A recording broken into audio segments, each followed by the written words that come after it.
The spiritual path, the upward way, follows very definite and clear steps. By identifying these steps, by understanding them, when you come to each one of these stages or steps, it will help you to understand that you're heading in the right direction. All of these stages, phases, are a common experience with everyone, absolutely everyone who has started out on the path and completed it to the end.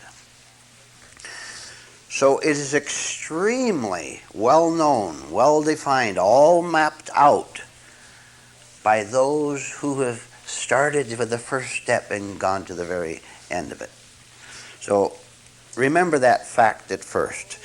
There is no reason for you to ever be in the dark as to the procedures by which you go from your present unwanted nature to a nature that is far above it and free from the past.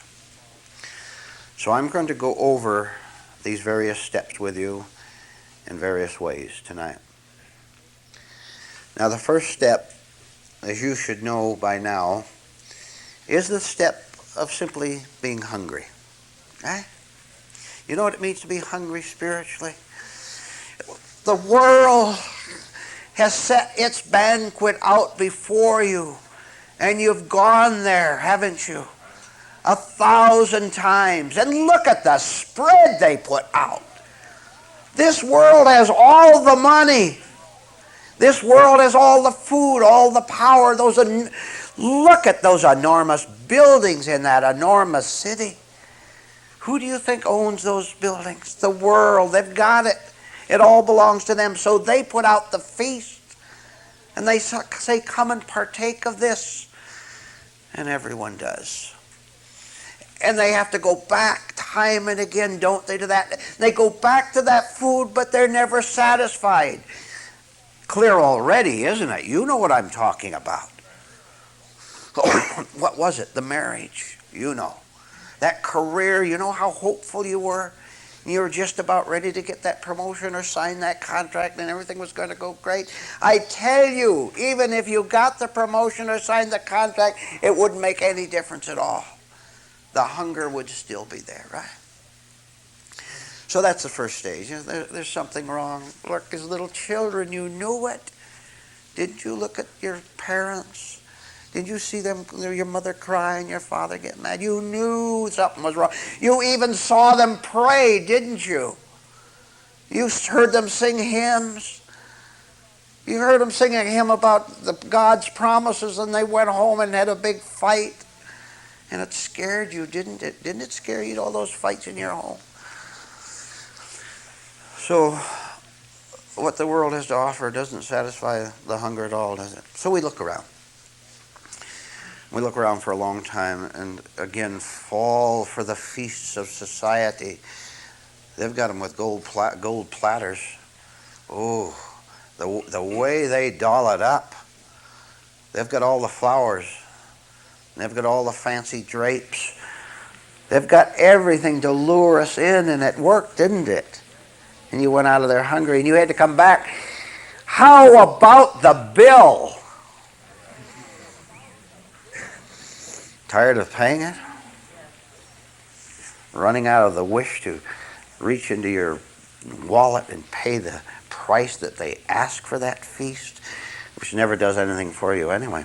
So, first of all, we're hungry. Then we collect a little knowledge. Then we get some facts. And the first fact makes it quite clear that the hunger we've sensed. Look, I know it. You know it. When you were 6 years old, you started to get hungry. Mama didn't have a thing for you. Physically, yes, because you're still a child and the physical comfort is there, and that's okay.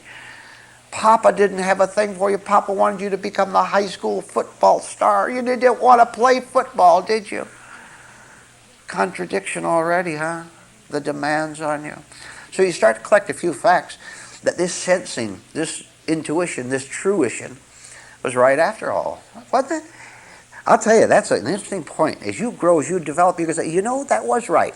And you'll think back to certain instances when you were a teenager maybe, where you said something. It was right.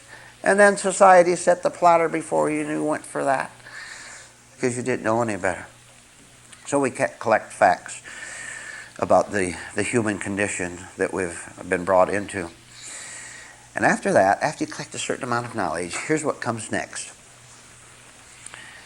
Fear of action. Because some of the facts you have collected have begun to tell you that you have to do certain things. It's really undoing things, isn't it? But we're speaking as if it's doing something. You have to do certain things, and look, that scares you. You have to do certain things, which means you have to stop doing certain things, which means all those silver platters and all that feast that's set out and all the rewards that you've been getting, you can't go there anymore.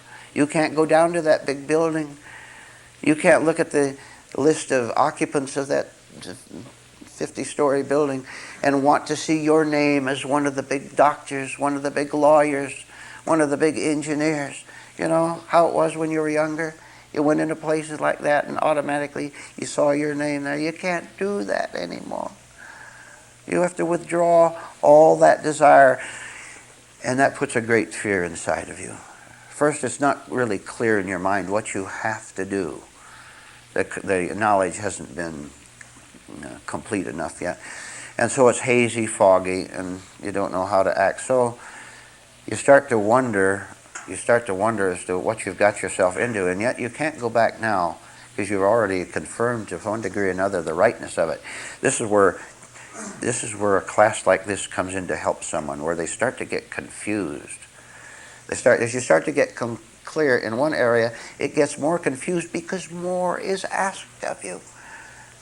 Oh, the more, but look, please, as you go on, the more it is asked for you, as you go ahead and do it, you're going to get more. If you don't demand a thing of yourself, guess what you're going to get? Exactly nothing. Now, so we've come to the stage where you know that you have to do something, but you don't want to. Now comes an extremely critical stage, the fourth one. Not many do it. This is the stage where people start to go wrong, where they've got all this knowledge. And I talked on the phone with a man just 2 nights ago who was in this stage, which I will tell you about maybe later. No, I'll tell you now, very briefly. He phoned, and at first he was all kindly and told me how much he was interested in the truth. And little by little, his old nature began to creep in. He began to change from the kindly Dr. Jekyll into the fierce Mr. Hyde. Right on the phone, I could catch for the first word, I caught it. Then a little later, the second word. Pretty soon, he was slandering and attacking. You know what I did, by the way? I said good night and dropped the phone. And I order you to do this with sickies. Are you aware of what they're doing? You're gullible if you stand and take that. You know what he's doing? He's slandering the truth. Never mind about you. Don't you let anyone attack truth. So we get to the point where we're going to have to do something different than what we've ever done before. First you were afraid to act. Now you have to act in spite of your fear. Huh? Go against it. Look at all those people you think are going to criticize you. You don't want to use vulgarity anymore, and they do. And you don't want it anymore, so you leave their company. You know, they're going to accuse you. What are they going to accuse you of? Of getting religious, of being pure, of being a hypocrite. They'll tell you every possible lie. You want to get away from their lies, from their greed. You don't want to hurt other people quite so much anymore because you don't want to hurt yourself as much anymore. And that projects itself outwardly. And you see you can't join those people out more. You're going to have to go against them, aren't you? Go ahead and do it, even if you're afraid. I can't tell you how beautiful that is, how powerful it is to act while afraid to act. And don't you have any intelligence at all? What are you doing trying to appease the people who have wrecked you?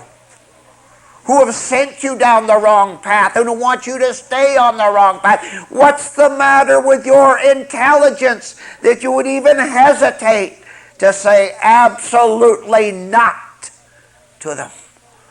And get up and walk out. Put the phone down. Don't be angry when you put it down. Put it down very calmly. Cut off the connection, that's all. Don't you dare get a thrill out of slamming the phone down on someone. You cut that connection because it's the right thing to do, whether it's in a telephone or in a relationship or whatever. If you act in spite of your fear, go ahead, right while being afraid. What will happen is you'll possess the land. You'll come to possession of a higher level, of more insight, of freedom from the nagging, haunting, of the confusion. You'll get something that you didn't have before. Now, this possession, this spiritual victory, is the only stage in the 5 that I've listed to you in which you have nothing to do with it at all. You had to do with the first 4. The hunger and collecting the facts and the fear and acting against the fear. That's you acting, isn't it? What we call you. But where there's possession, when you reach the higher level, did you create that higher level? You simply possess it because you're there, right? So that means that on this particular level, this possession that you have, there's no you there. And that's why it is a possession. Something eternal, something lasting. Anything you gained has always existed. Well, hasn't God always existed? Hasn't reality always existed? So we get a little bit of it as we make a particular victory. This process I'm talking about, we go over and over and over 100 times a day. You could go through it in one day. You could go through it 12 times if you're alert, if you are hungry enough, right? Now let's get a man right on the path itself. Well, we get a physical path to represent the invisible path. Here's the man getting on it, and he's hungry to reach the other end. And so he starts walking. And here's where the fear comes in. You remember the fear point? He starts getting afraid. Here's what happens. As he's walking, here's an actual man, say, walking the upward path. And at a certain point, he gets scared because the war medal that he has attached to him here starts to fall off, right? Wait just a minute. I'm a war hero. He's going to be scared, isn't he? He's been wearing that around all his life. Everybody told him he's a war hero. I'm a war hero. He tells himself he's a war hero. And you get on that spiritual path and it starts to fall off. I'm not going to be able to call myself a war hero anymore. And he goes a little further and his college degree falls off. Are you ready for that? It falls to the ground and he sadly looks at it. Goes in the back of him and off the side of it. Good heavens, it was bad enough not to be a war hero. Now I'm not a professor anymore. Or whatever the degree is. Goes on a little further, and the photographs that he had of himself, they start to fall away, fall out of his pockets. How many of you have an album, your favorite photos of yourself? Huh? What would you do if you lost it? You'd lose your identity, wouldn't you? How many of you fondly go through it when you were nice looking and 18? You compare that with the mirror of today. Remember how heroic you were in high school? Those days are gone, aren't they? Well, anyway, the photograph too, and you don't know who you are anymore. You keep going along the path. All these things that you've identified with, that you've collected, these are ideas, you understand, these are physical things we're talking about, but they start to fall away. This is because you thought that you were there. You should understand that. This was your whole identity up to now, these little pieces of paper. Of course you're going to get scared. Now what do? Oh, you let all the metals clang to the pavement as you walk along. You let the pictures flutter away as they want. I've told you, and I'll tell you right now, it is possible for you to put one foot in front of the other and walk forward while shaking. Now you see, you have no excuse anymore for not walking the spiritual path, because you can have both states at once. You can have your fear, which you do have, and you can walk at the same time. Where's your alibis now? They're all gone, aren't they? Well, what do you suppose is going to start back at the beginning of the cycle again? What do you suppose is going to develop this first stage of hunger, of yearning to be free of the contradiction of pretending to be happy, of pretending to love people? Do any of you in this room or listening to this talk, do any of you, come on, put on a pretense that you like other people and you don't like them at all? Doesn't that tire you? All right. Aren't you a little bit hungry to see whether there's another condition than that? Well, I'll tell you that there is, but what you're going to have to do, and we've covered it before and I'll cover it in just a slightly different way, you're going to have to see that the world with its big buildings and its silver platters has nothing at all to give you. If you're expecting something from this world, you're going to be disappointed. And you know why? Simple enough, because the world has nothing to give you. Has it? It has nothing to give you at all. Let's go back to our man walking the path. While he's doing that, would you like to guess what's on either side of him, of the path? Down in the gullies on each side, the ditches on each side. His friends. You know what his friends are doing, cupping their hands up and yelling at our spiritual path traveler? First of all, see, do you know that the devil is the most marvelous, skilled, accomplished actor in the history of mankind? Do you know that the Academy Award actors and actresses have nothing compared to what the devil has?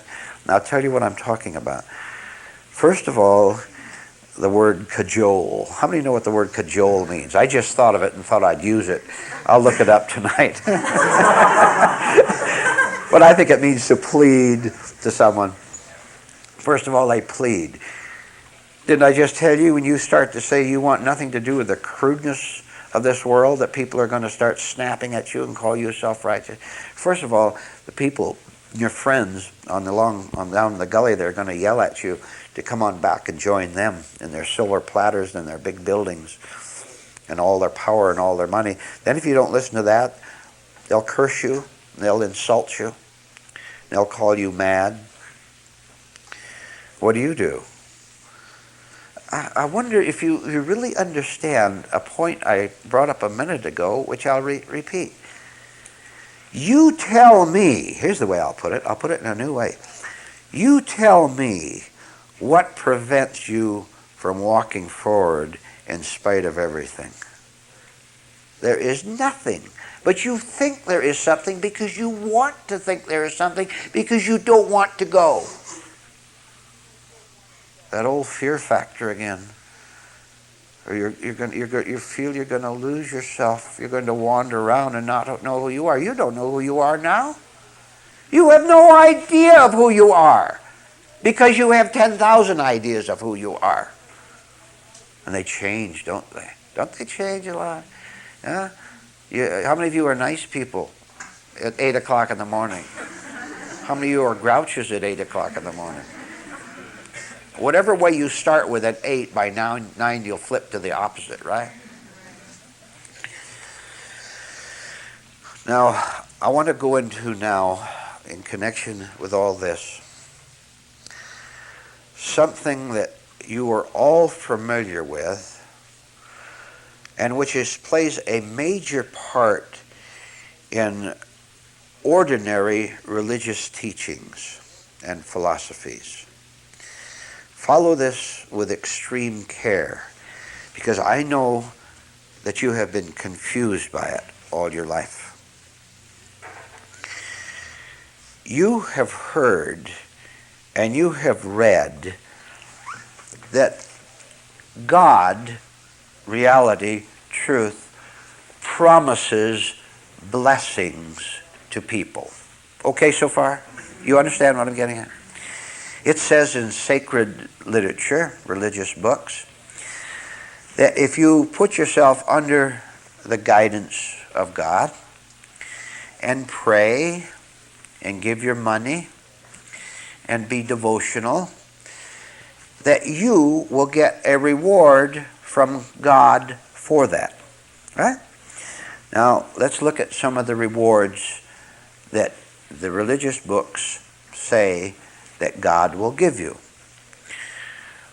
One thing, and the most important of all to terrified human beings, is that God will give them eternal life.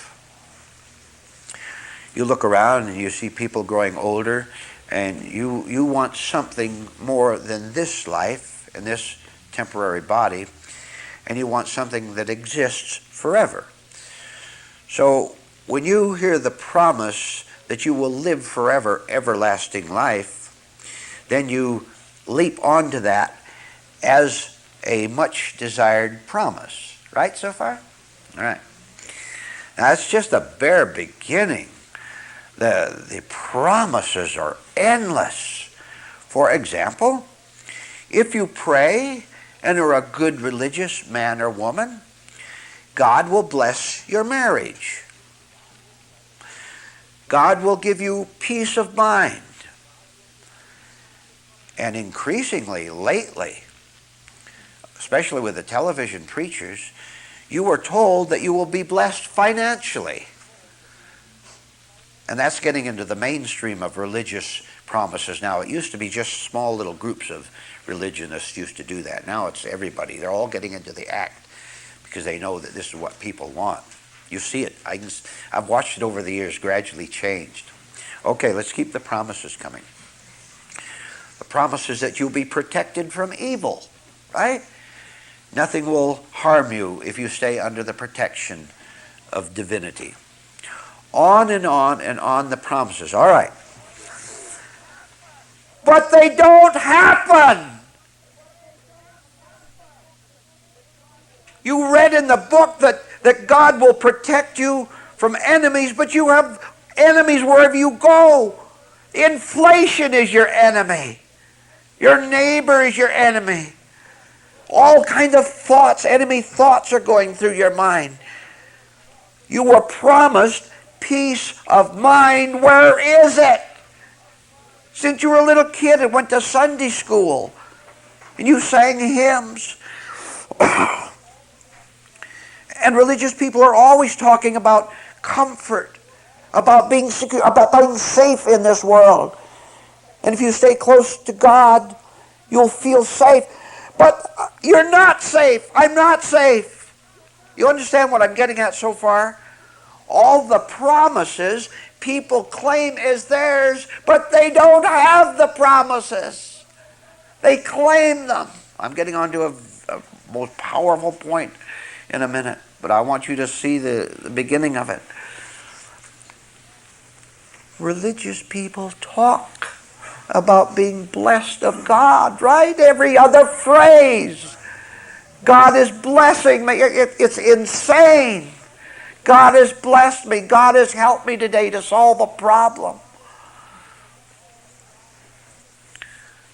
Oh, what a gulf between they're talking about God protecting, blessing, and loving them. Love, that's a good one I should have put in, which I now will do. God loves me. God loves me and will take care of me. But if he does, how come I don't feel protected by his love? Now, someone who loves me will help me. Help me.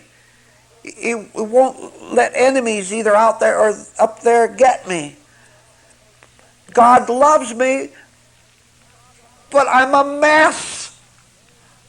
I'm terrified.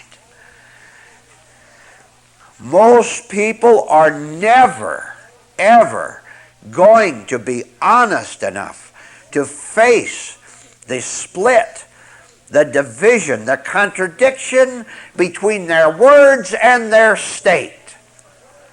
Because most people are born liars and they stay liars. We are not going to put up with it in this room.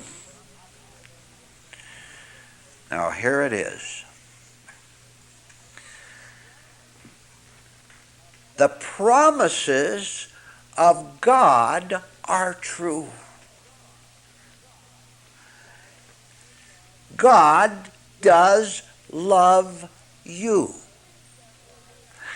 Indeed, there is perfect protection, guidance, 100%.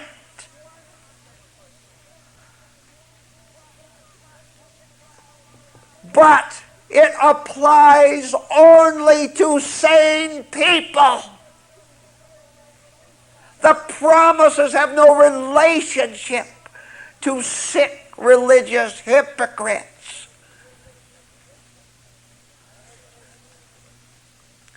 All the beauty and all the protection that you want come to you only when you are sane, only when you're really spiritual. What's all this blab of the masses of people? They're raving maniacs, every one of them. They don't know what it means to be protected. They kill each other for words. They kill each other. Don't you fall into the trap of the devil to think that there is no such thing as love simply because you haven't experienced it. And the reason you haven't experienced it is because you are still mad. Look how simple it is. God himself, truth, reality, is perfectly sane, right? A clear mind. Have nothing to do with the insanity out there. Therefore, if you walk this path with all these stages that we discussed, and you go to the end where there's a possession for you, if you go there, then you will be sane, right? You'll be a sane human being without all this greed and these lies and all the hatred and all the violence that you used to have. Right? The minute you become sane, truly spiritual, then you have the promise right now. The sanity that you have received is the promise of everything.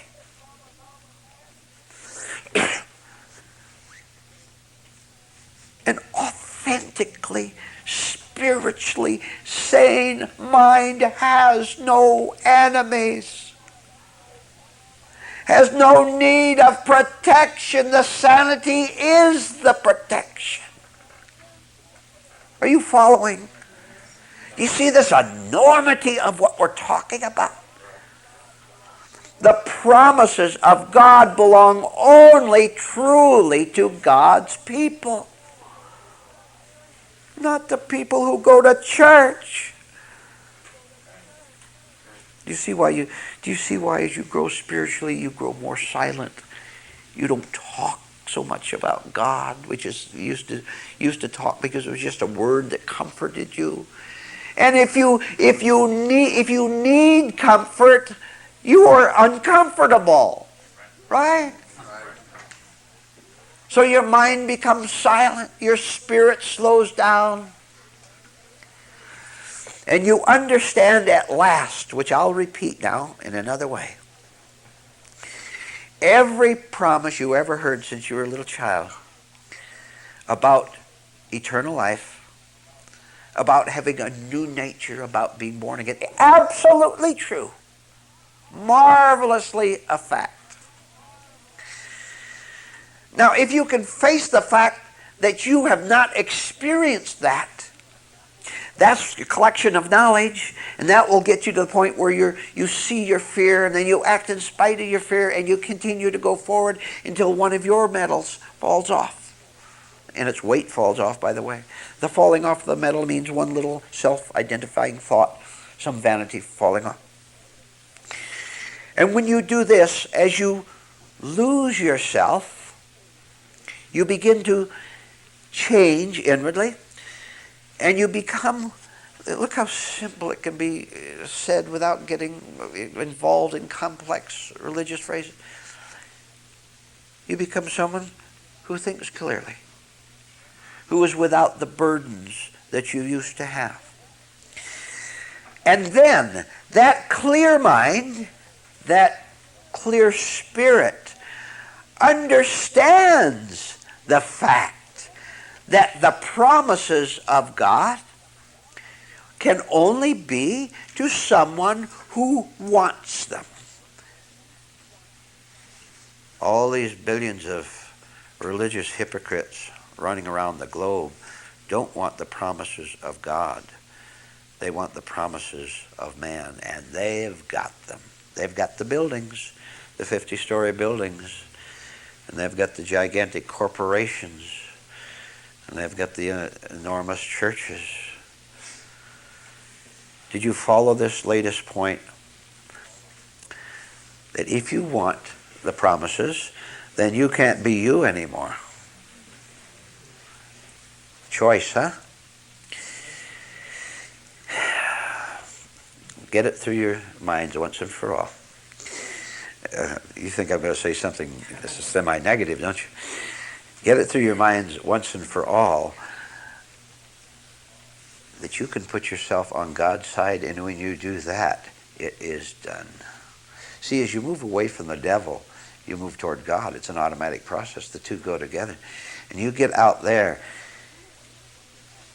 and you will experience in your life, in a little way at the beginning, one little tiny promise fulfilled inside of you. What you will see, you'll have to see for yourself, because it all comes in a little different way. But what you will see when you walk the spiritual path at the start, pretty wobbly, huh? Our minds are so dizzy with the intoxication of the world. You wobble back and forth along the path, and you almost fall back into the ditch where your so-called friends are, don't you? And you may even fall down there. You may go back to the bar some night. But I'll tell you, if you go back to that bar, you're going to feel out of place there. Remember how at home you used to feel down at the bar? You're going to feel uncomfortable. And you know who's telling you you're uncomfortable? The Spirit of Truth tells you, get out of there. You'll get out of there. And then you'll be tempted to go back. You'll see that one of the elementary promises is fulfilled right in your life, where instead of wobbling so much, you walk a little straighter, close down the line, right down the middle. Then you'll hear your friends yell out from both sides. You'll see another promise fulfilled. That they can't tempt you anymore. You know one reason why they can't tempt you anymore? You on that road which is higher than the ditch, you look down there.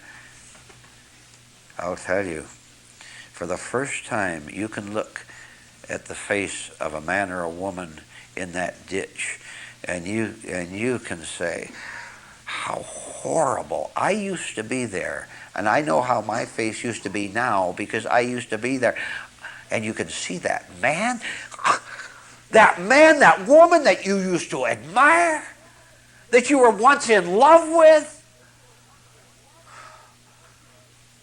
And you look down there and you wonder how you could have ever been so foolish. Right? That's the second one. Please remember all this. Our time is up, and that's enough for now. Take a break. How easy it is for you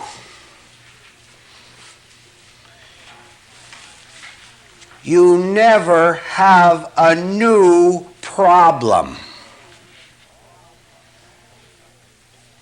All you have is the same old repetitious, habitual, usual grindings, slammings, Every day you repeat yourself, don't you?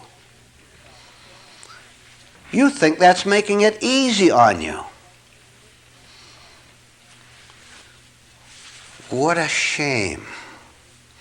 What a tragedy that you never experience a new difficulty. It's always the same ones. Worry about money. Worry about a relationship. Worry about whether someone likes you or not. Worry about whether you're going to make it, and you don't even know what making it means.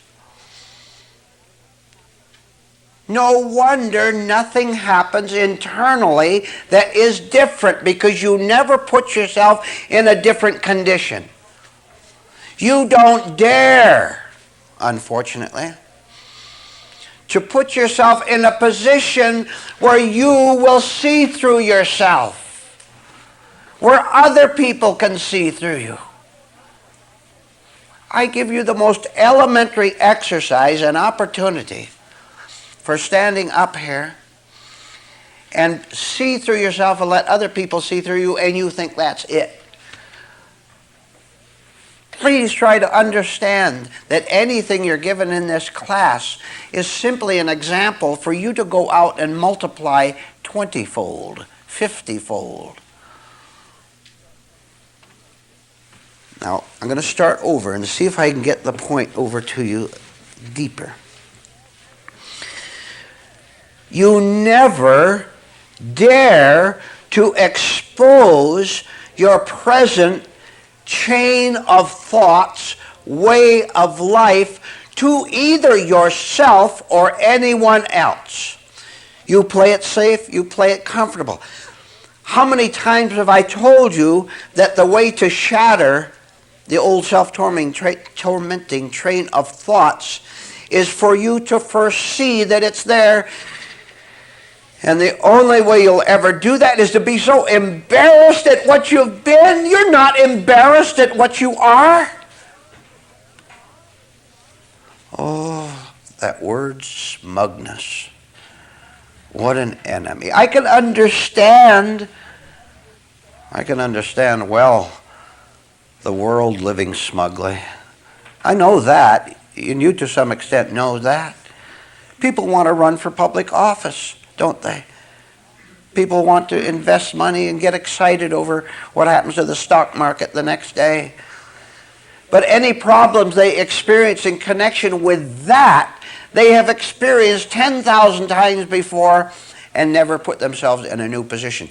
You are supposed to, in this class, put yourself in a different condition where you, all of a sudden, and I've explained it so many times, all of a sudden you crack up and break down. Now, what is the marvelous purpose of that? The purpose of that is to knock out as fast and as thoroughly as possible all the conceit, the unconscious conceit that you have in you, whereby you say, I am smug, so I am safe. And you're so exhilarated over the fact that you have kept the blows from the world at least at a minimum. And you have kept exposure and shame at a minimum. It is quite clear to me why few human beings ever make it. Why few human beings ever transcend the nature that they were born with. Perfectly clear. You will not. You defy everything you hear in this room. You will not put yourself in a position where you see you can't do a single thing about anything. You still put value in tricks. You still think if you assume the proper facial expression or get the right education, get a little money, get a little security, and then act out your role, you think that that is the best you can do. And that is why that's the best you can do. I'm talking about something so profound that these words I'm talking to you with cannot penetrate it. This means that as these words go to you, that they have to come into your spirit and something has to penetrate.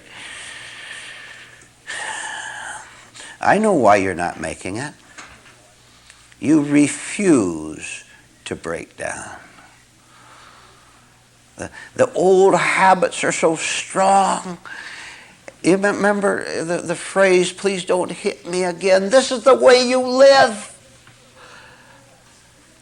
The reason few people ever make it is because few people say, go ahead and hit me all you want. Do anything you want. Because I have to shatter something that is keeping me sick. You won't say that, will you? You do the exact opposite of what you must do, don't you? The hideouts, the yearning for someone to hold you, the pleading to someone not to hurt your feelings anymore. The same old stage performance that you picked up when you were 3 and 4 years old. And that hardened when you started to go to school. And those other kids start getting after you and ridiculing you, laughing at you. And the teacher embarrassed you and made you do certain things you didn't want to do. And you were bawled out and you failed on that test and you're the only kid, you're the only kid in the whole classroom who failed something or who didn't pass upward to the next grade, something like that. And you vowed to keep yourself what you call safe under all conditions by withdrawing. And do you know, by the way, that withdrawing can appear to be the opposite. You can appear to be an extrovert. You can be very bubbly outside, and pat people on the shoulder and smile a lot and go around pretending that it's all right. Do you remember how I started the talk last Saturday, one of the talks? I'll repeat it. Please write it down somewhere, at least up here. Stop pretending that it doesn't hurt. Well, aren't you? I know you are. Don't you know you are? There is a horror. There is a horror, a tunnel of horror, that if you will enter and go all the way through, you will understand what I'm trying to get at tonight.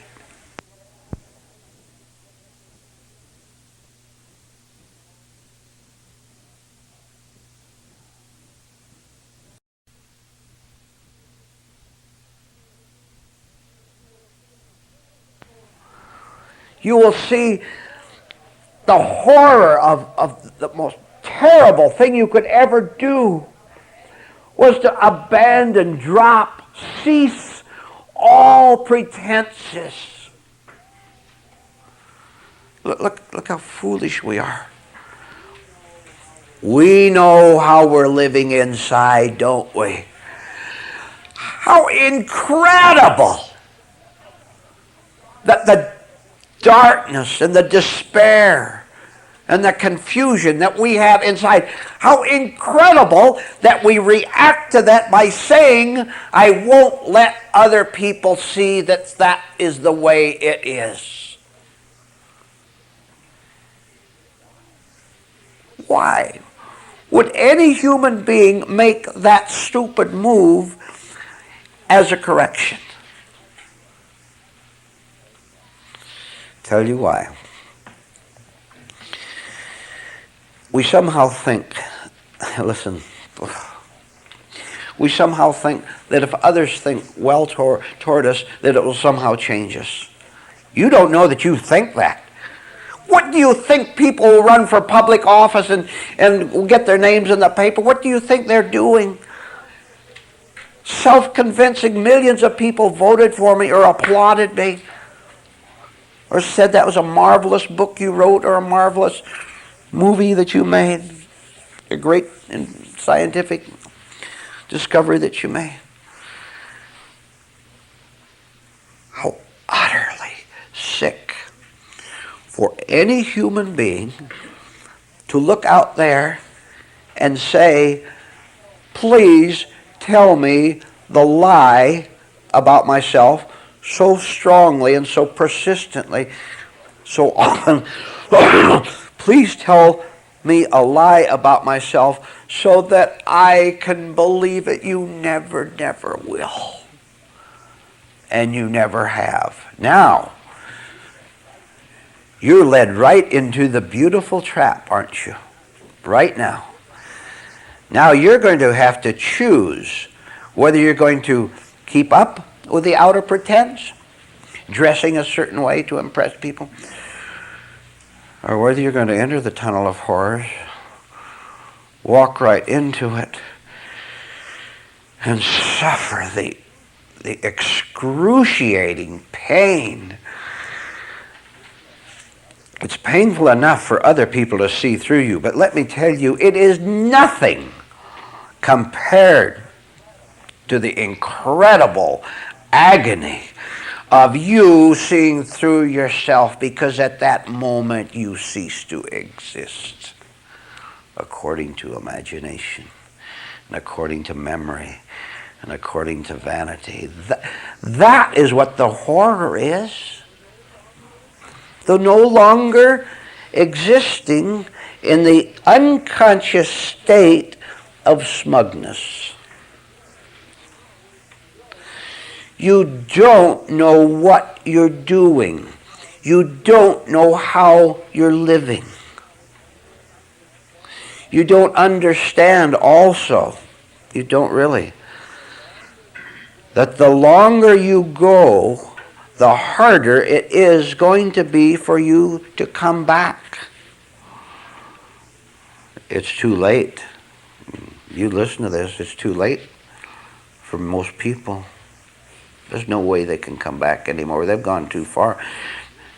And I'm telling you, it is my duty to tell you. I've been doing it for all these years. And the change is very, very little. Look, I understand. I understand if you keep coming here, it's because there's something right in you.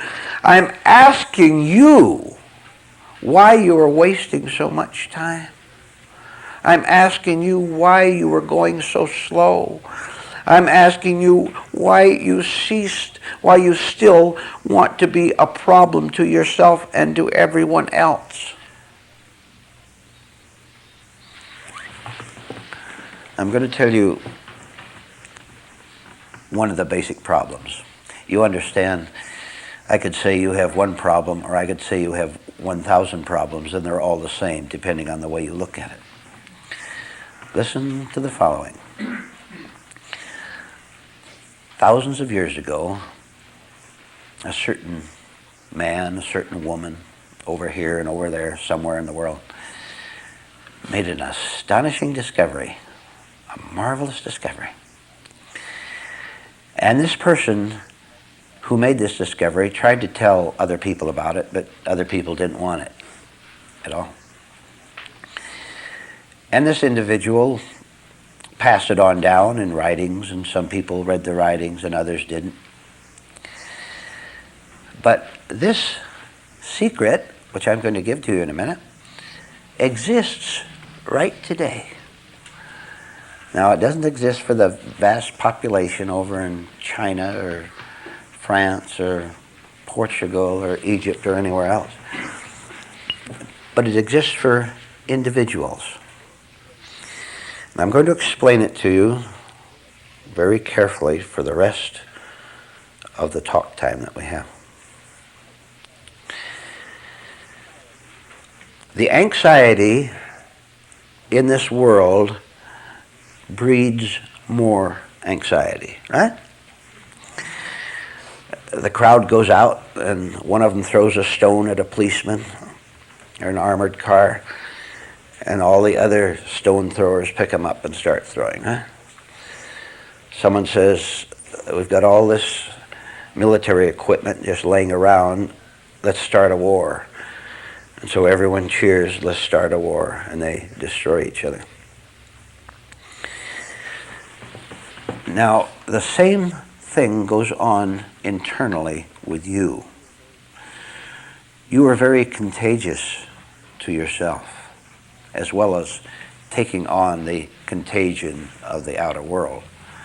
Someone can say something to you and you react in kind in a negative way. Here's what I'm getting at. You, think of it this way, you are answering the world with your neurosis. Careful. You are always answering the world. Now, what's the world made up? Sickos of every description. People who are so far gone they wouldn't want to come within 10 miles of this room. Now, they are talkers, and they're always talking to you in 1,000 ways. In advertising, in political meetings, in religious meetings. The world is always talking to you. You overhear a conversation down where you work, and you react in a certain way to that. The world is constantly blabbing. All right, that's that part. You, without knowing it, because machines do not know that they are machines, you, without knowing it, are answering the world. I'm going to give you the very key phrase of what we're talking about right now. You might want to write this down too. As simple as this. And when you see the power of this and go all the way with it, you won't indeed be the same woman, the same man. And here's the phrase. I have nothing to say to that. You know, as I'm seated here talking to you, I can feel that. I can feel it far better than I can express it to you. Let's try it again. I have nothing to say to that. The world talks to you. Give it that answer. I have nothing to say to that. You're always saying something to it. Stop it. That's a reminder. I know it's verbal. I know it's an idea. Start that as a reminder. I have nothing to say to that. I am not going to get involved with your madness. I have nothing to say. I used to. Didn't you used to know the answers to everything on earth? To politics. You voted for that party. You went to that church. You knew if a certain law was passed or repealed or a certain economic system or social system was put into practice. See, you always had an answer. You had an answer out there, and you had an answer also as to how you could be content and happy. To prove it, you haven't found it yet. And the reason you haven't found it is because you haven't given a reply. Guess out of what? You've given a reply from your old nature. You've given a reply. Remember, I talked at the start about your habitual nature always repeating itself, always saying the same thing. Nothing is new. No new disgraces. Just the old ones of thinking of what happened to you when you're 10 years old and 20 years. No new disgraces. I feel very sorry for you unless you find one new disgrace to suffer from a day. You won't permit it. You're too hard. You're too protective. You still have too many answers. You still have too many defenses and, of course, equally offenses. If you run out of answers, if you have nothing to say to that, no matter what that is, whether internal or external, if you run out of replies, who's going to talk to you anymore? Now, I'm talking about something invisible. I'm talking psychology. You see, the reason you're hurt is because someone talks to you and you answer. If you don't answer, isn't that the same thing as not hearing the mad world when it tries to draw you in? Oh, sickies love each other, don't they? sickies inflame each other, don't they? One sickie will say something knowing happily that the other will shout back in kind, right? This is what I'm talking about. That you're not going to stop the insane world from addressing you, from coming up to you. It insists, it demands, I know what's best for you. The man's ready for the psycho ward and he says, I know what's best for you. And he comes up and demands that you vote this way or agree with him. You join him in hating a third person. They demand it. And up till now, ladies and gentlemen, because you're so easily cowed, intimidated, because you have no strength at all, you meekly answer, yes, sir. Yes, ma'am. Whatever you say. And now you think you've avoided the crisis. Oh, you don't know what you've done against yourself. When you agree with that world out there, the equally sick world inside of you, you don't know what you've done. You've taken another step downhill. Now you're going to have to come up that step. It's going to be harder. You've taken one more. Just so that people, remember I said earlier, so that people will like you. And so that they will give you a sense of assurance that you can't find in yourself. The only place you'll ever find it is in yourself. Why do you look out there? Because you are too lazy.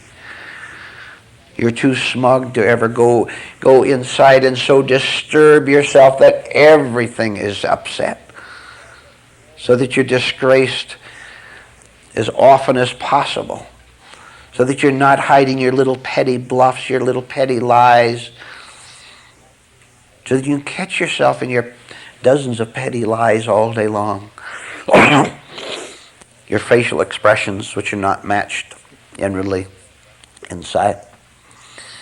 So, if you say, first you say it with your intellect, because you're now in the learning stage.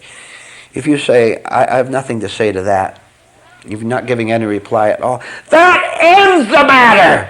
There's nothing more to do, nothing more to say, nothing more to feel. You are out of it.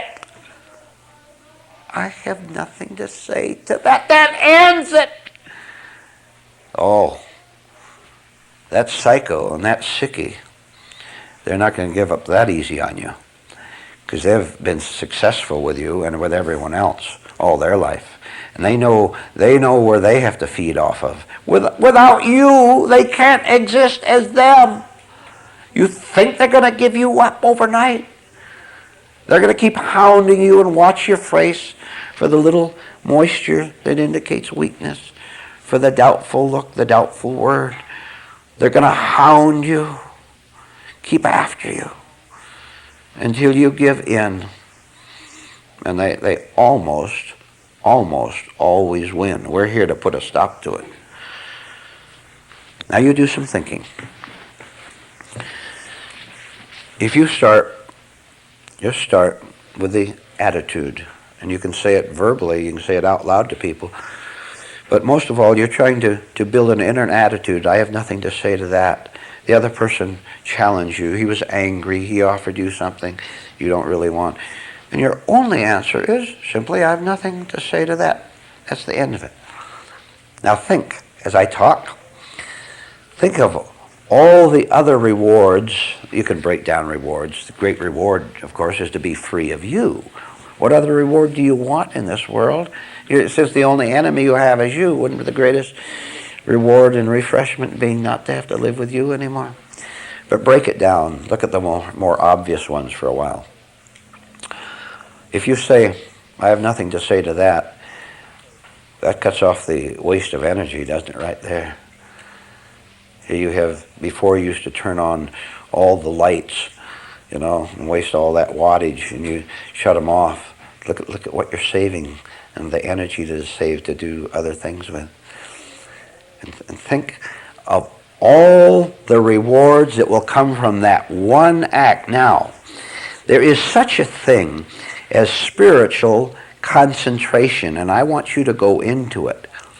I want you to think, you go home, you do a little homework for once, overnight, tomorrow sometime. You take a list and you put down at the top of the list, I have nothing to say to that. And you make your long point by point. You know how we do it very often. 1, 2, 3. Make as many facts, statements after that as you can. And you know, the rewards of the world, how long do they last? The nice dinner, the nice flattery. There's something in you that can feel the difference in the two. And when you look at that list, there's something in you that will get genuinely excited over it. And you'll say, wow, you know, it's very strange. But I've never noticed up until now, you may say this when you look at that long list, you say, I never noticed before how uninvolved I was with my life. What? It was my life and I had nothing to do with it. You'll clap your hand to your forehead 10 times when you see who had to do with it. Mama, here you are 30, 40, 60 years old and Mama still has to do with your life. And you'll see it. And Papa, and that ex-husband and ex-wife, those former, what you called friends, were they not leading your life for you? Were they not influencing you so that you really didn't have a life of your own? When you meet any situation, one of two things always happens. Real slow. When you meet any situation, whatever, one of two things happens. The situation takes charge, or you take charge, right? Huh? Now, which would you say it is presently? Doesn't the situation take charge, which merely means that you are living your life from the outward to the inner? It goes from there to here, right? You see that person's face and you react. Why don't you try it the other way sometime to see what happens, and there'll be no stopping you after that. Where you live your life from inward to outward. You see that other person's face. You see the ad on the billboard. Some challenge comes along. Wouldn't you like to be in charge of that billboard from now on? Wouldn't you like to be in charge of that temptation? Wouldn't you like to be in charge of that memory, that sex memory, that shame memory? Wouldn't you like to be in charge of yourself instead of the chaos, inward chaos, being in charge? Don't you ever then again answer chaos and confusion in you when it wants to take you over.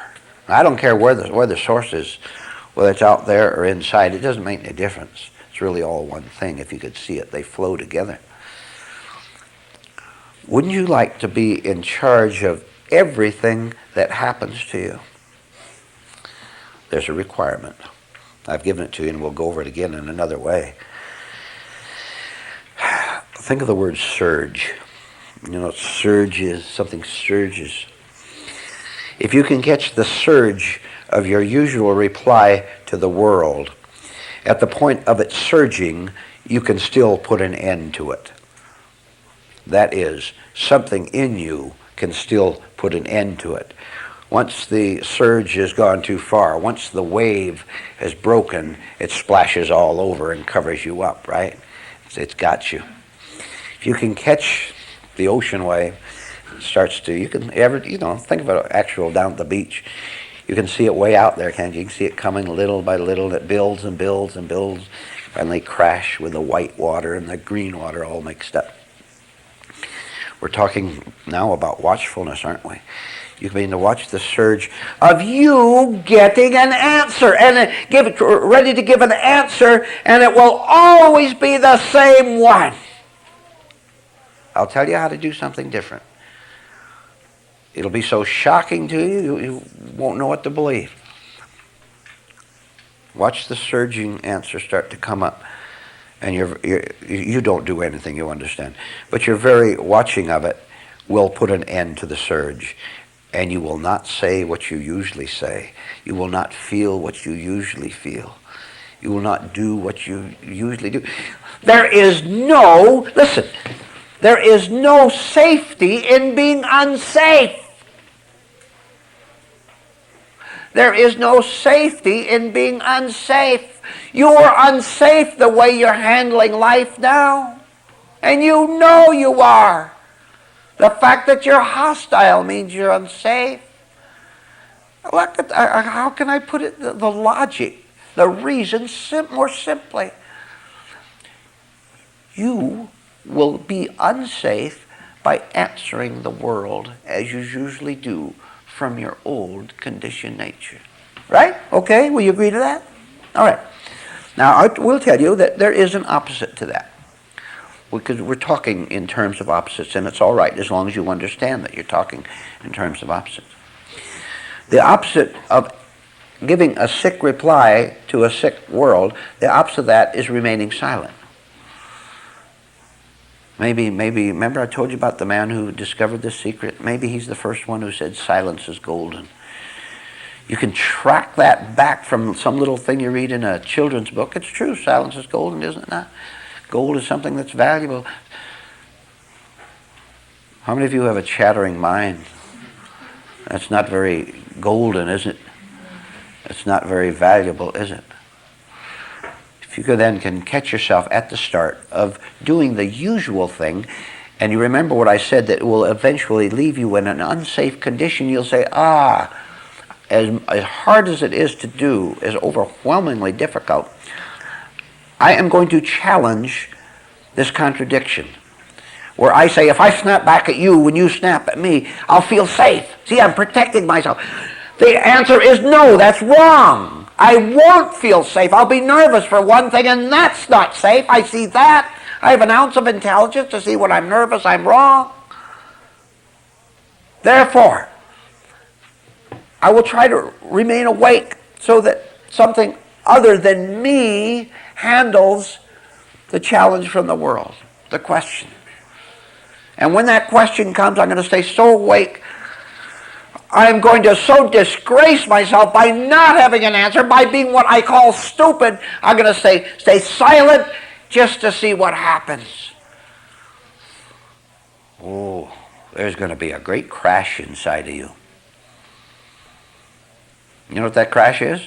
Throwing a telephone pole in front of the rushing truck.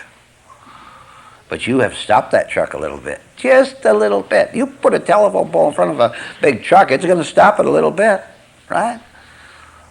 Then you do that tomorrow, and the next day, and the next day, and the next day.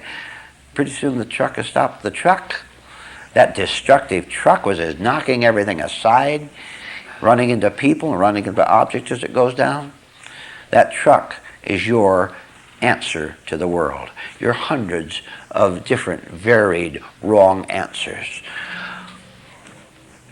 A wrong person will give wrong answers. Now try to get out of that logic, right?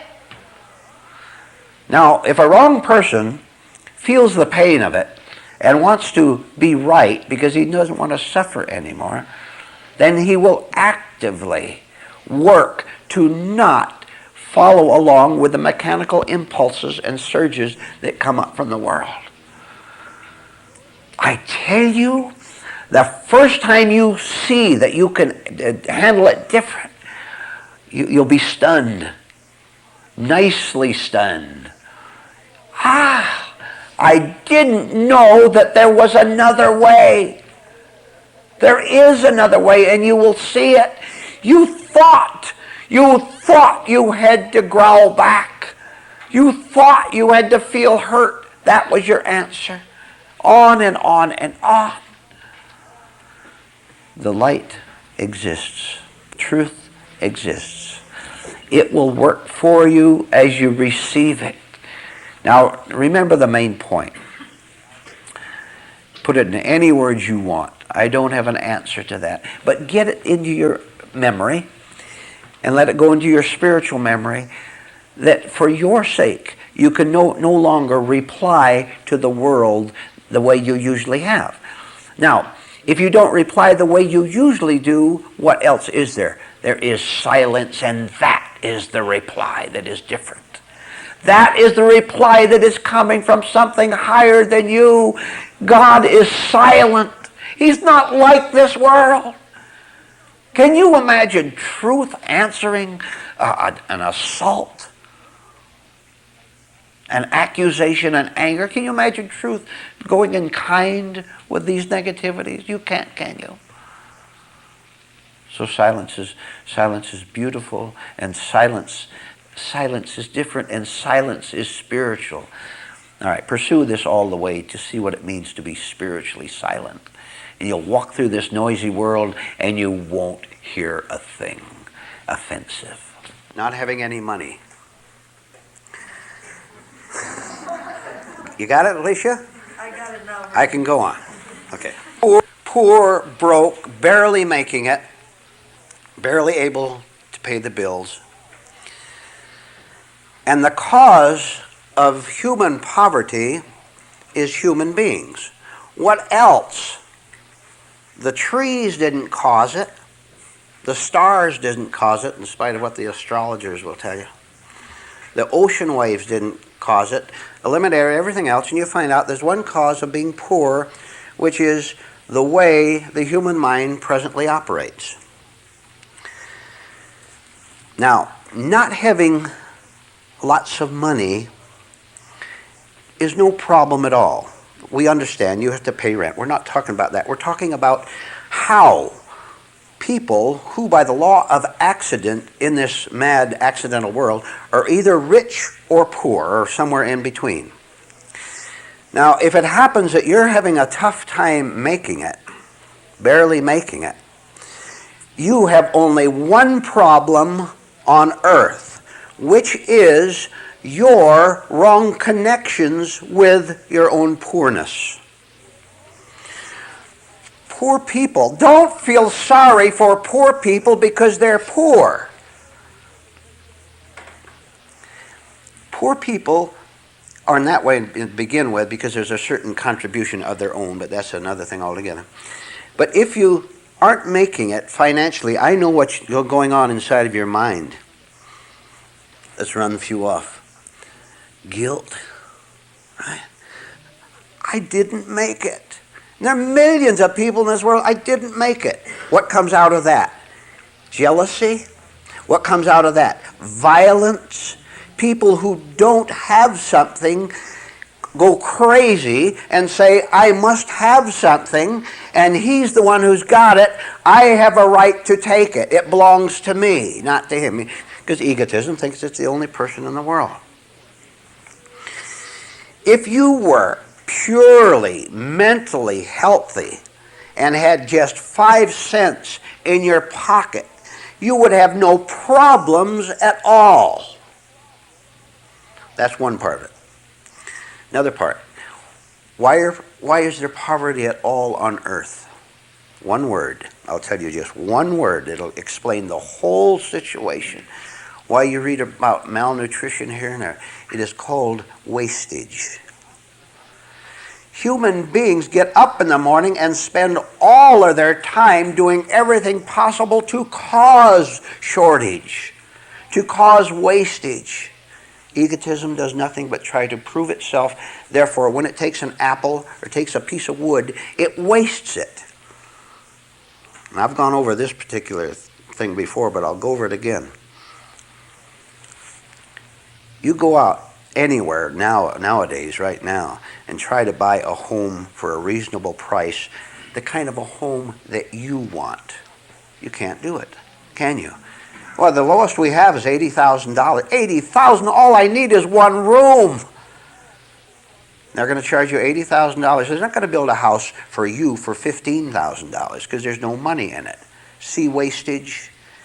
All that room nobody needs, but there's bigger profit in it. You try to buy an automobile that runs economically. Impossible. Go ahead, try. I've been trying for years. I can't do it, and neither can you.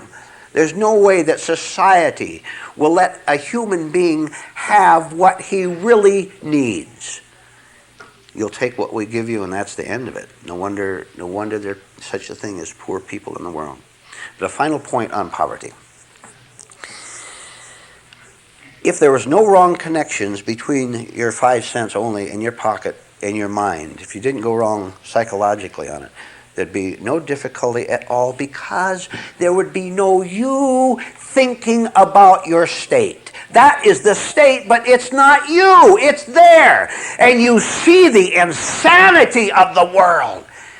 And you get a great relief in that you think, among other things, you think, after all these years, I see it. I didn't cause my own poverty, therefore why should I feel guilty? It's a part of the low level of madness of the earth. You're no more the cause of your own poorness than a rich man's the cause of his richness. That's the way it worked on the law of accident. Two men go to the same high school, go out in the world, one happens to go left, the other goes right, one becomes a millionaire and the other has nothing, right? And both are sick. I highly advise you to grow healthy in your spirit, so that regardless of your condition, it means nothing to you. What do you think Christ ever gave one thought to the fact that he didn't have a place to lay his head? You think he was concerned with that? He was poor. You're making a lot of unnecessary trouble for yourself. Here's our enemy comparison again. By thinking about other people. Look, I'll tell you what to do sometime. Next time you see that nice big home overlooking the lake, several rooms, double stories, brand new, you know, $1,000 a month taxes, probably. You just don't do this literally, or the cops will pick you up for loitering. But you just look at their faces when they come out and when they go in. What have they got? They've got nothing. Now you say you've heard this all your life, that money can't make you happy. You still believe it can. I gave you an illustration once, and for the sake of those who knew, I'll say it again, because it's powerful. Oh, it'll knock out all the grief, all the regrets, all the I in you. Not too long ago, even little as 8 or 9 years, you could come to this city and buy a nice home for $20,000. A nice, average home, 2-3 bedroom, $20,000. Today what? $80,000? All right. And let's say you rented and you didn't buy a home. And everybody talks about it. Your next door neighbor brags about it. I bought that house for $20. Now look, I got a house for $80. That man is sick. He's not coming into this house, into this room. He's going to stay in his house. He says that to you, I bought that, I made $60,000. Watch yourself. Look at the agony in you when he says that, which shows that you are a slave to a mere idea. I'm trying to get you to see how much you suffer and you don't know it. It happens all the time. Oh, if I'd only bought that house. How can I tell you it wouldn't make any difference? How can I tell you you're living in dreamland to think it would make any difference to you? Let the mad world do what it wants economically, which it is. It'll always do what it wants.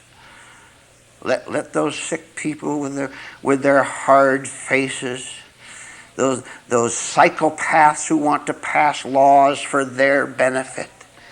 Let all those sickies have this world in their $100,000 houses and their expensive cafes. There is no sicker place on this earth than a high-priced cafe. You don't think so? Don't go in there. You know where I'll take you. Has a big arches in the front of it.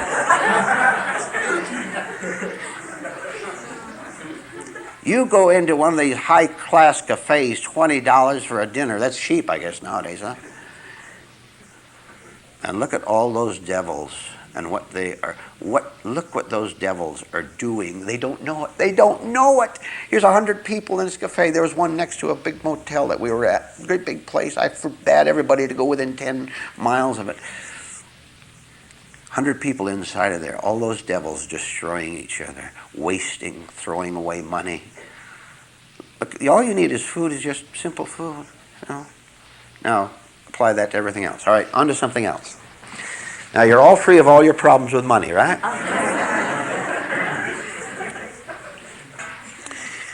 This connects somewhat with what the preliminary remarks. Here's a man, he goes out. He has lots of friends. A man who's lonely like you are and empty as you are. And he goes out to his friend's house all the time. And one friend has a swimming pool.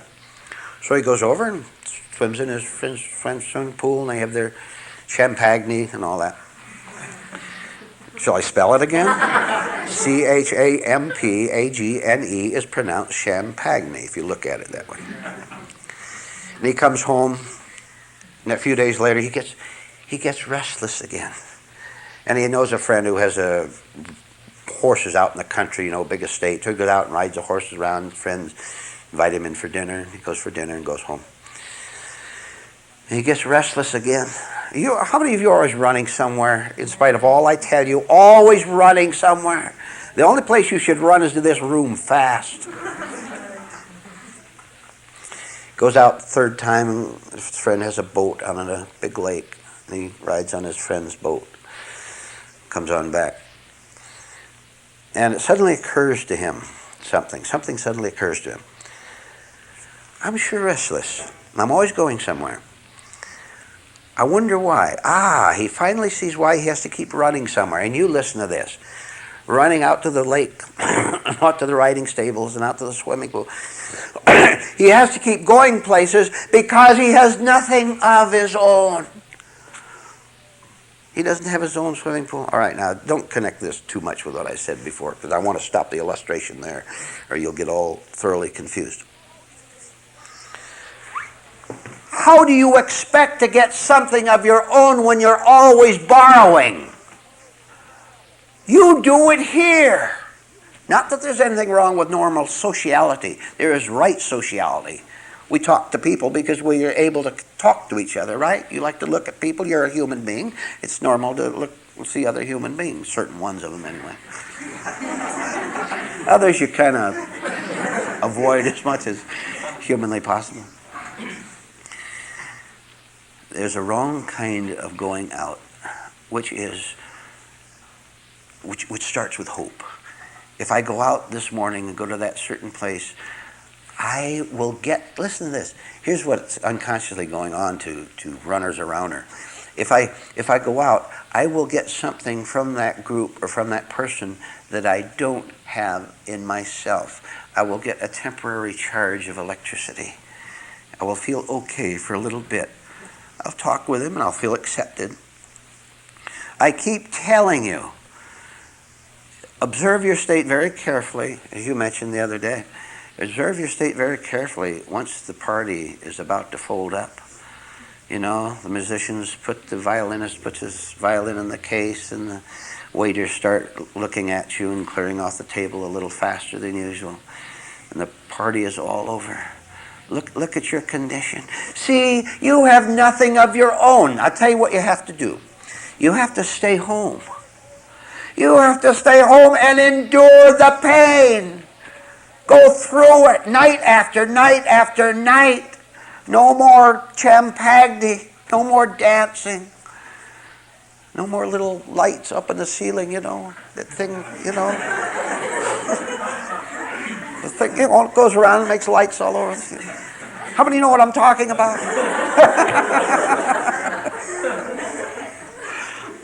I'm not advocating that you stay home and fix your own little lights. Stay home until you can't bear your own company anymore, and then bear it some more after that. Here's what will happen. Crack. Bang. Something will shatter inside of you. You'll fall to the floor psychologically. You'll be limp. That's the major operation. Stay there till something happens. Don't try to make it happen. That's what you're doing when you go out. Thrill me, young man, hold me close, the lady is saying. He's a monster, ladies. He holds you close because he wants something from you, because he's as empty as you are. Two empty people dancing with each other. Each with their little private schemes, right? The man wants sex and the woman wants security. And there it is, right? The man wants sex and the woman wants someone to take care of her, which is proper on its own level. So you're going to stay home, you going to keep running around. I'm talking about a psychological state, an inner state. Where are you running around, hoping that something will turn out according to your desire? You're not going to have a thing if it does, because you projected that desire out into the world and said, if I have this, I'll feel complete. You, the poor man, projected that desire and you get poverty back. You always get back what you put out. You should know that by now. Now, if you cease all operations, if you stop operating, if you stay home, there's a law that says if you stop, something else will start. And you know what that something else is? If you don't, you can find out for yourself. Stay home, collapse on the floor. Oh, go, look, you refuse hell. That's why you don't grow. You refuse hell. You refuse agony. You think your husband is strong, your wife is strong. Or you're going to find a man or woman who's strong, or your bank account is going to be strong, or your daydreams are going to be strong. I'll tell you what you're doing. You're dreaming your life away and you don't know that you're dreaming. We're here to shock ourselves awake. Sooner the better.